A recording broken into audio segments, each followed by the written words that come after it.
Jane Austen is one of the most revered novelists of all time, and a new exhibit showcases many costumes from her era and allows visitors to gain a better understanding of her beloved characters. So, Paige is live inside the Arlington Museum of Art to tell us so much more. Good morning to you, Paige.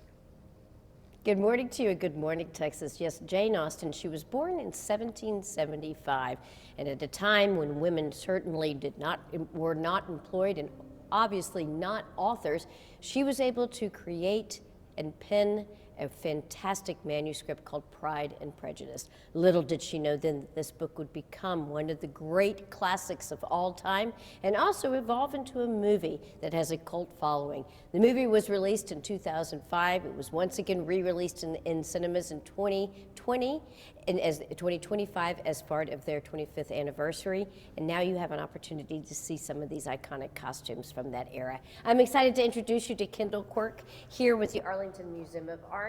Once again, Kendall, you're able to bring the big screen and some of the costumes that are there into this kind of setting where viewers and visitors to the museum have an opportunity to get up close and personal. Congratulations on this as well. Thank you. This has been an exciting exhibition to have. We're partnering with Jane Austen Society of North America to really celebrate Jane Austen's birthday. Let's talk a little bit about Jane Austen. As I said, she was born in 1775. She died young at the age of 41. But was able to create these fantastic, wonderful novels and really take an opportunity to do a little bit of a commentary on what she observed as far as women during that era. Tell me more. Yeah, she was born into a really big family. And when she was growing up, she had a million experiences with her sisters. She was really close with one of her sisters, in particular, Cassandra, and moved to Bath, England at kind of a young age and kind of had a million experiences there with her family and wrote about what she saw. And she saw some issues related to how women were treated and their limitations that they had at the time. One thing that's interesting here, so I want to get to as many of these as possible. You've got one of the costumes here from the movie Emma. And men were also very well coiffed at that time. We're talking about the Regency period. Yes, this is a man who has status. So he has a really beautiful coat, very well tailored with these velvet cuffs, but he really isn't a fancy kind of guy.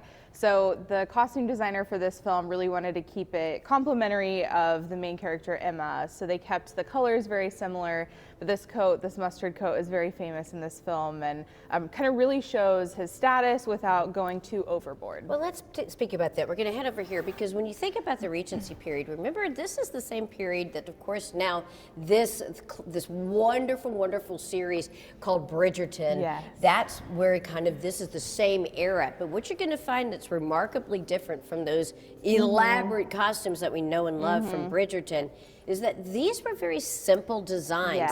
The empire waist is really noted from the kitchen help all the way up to those in a higher status, but you don't see a lot of embellishment. And this was a calculated decision by the costume designer of Pride and Prejudice when this was released in 2005. Yes, exactly. These costumes were really reflective of the research that the costume designers and directors did for this film.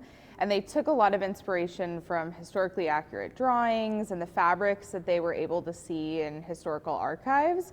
And they kept it really simple. They tried to keep the color story really simple in these pastels, but the fabrics have a little bit of embellishment, but for the most part, the style is very simple but reflective of the empire waist in the time period. The 2005 film Pride and Prejudice has this massive following. As I mentioned, it was re-released just last year to celebrate its 25th anniversary. People love that, starring Keira Knightley, and are just such fans of this. And so for them to be able to come and see some of these costumes is really exciting. Why do you think that the book and the film has resonated so much with so many people? Yeah, that's a great question. I think so many women love to see themselves represented on screen, and there's so many different classes represented in this film and many of her novels that have been turned into films. So I think it's important that people relate to what they see on screen. And I think they're really able to. There's something really human about that connection with another person person and this love story, and they show it really beautifully. All right, well, give us the nuts and bolts. Tell us how long this exhibit will be in place and where we can get more information. Yes, we're open until March 22nd, 2026, and you can find all the information on our website. As always, it's such a joy to talk to you. Good to see you. Congratulations on this new exhibit. Thanks.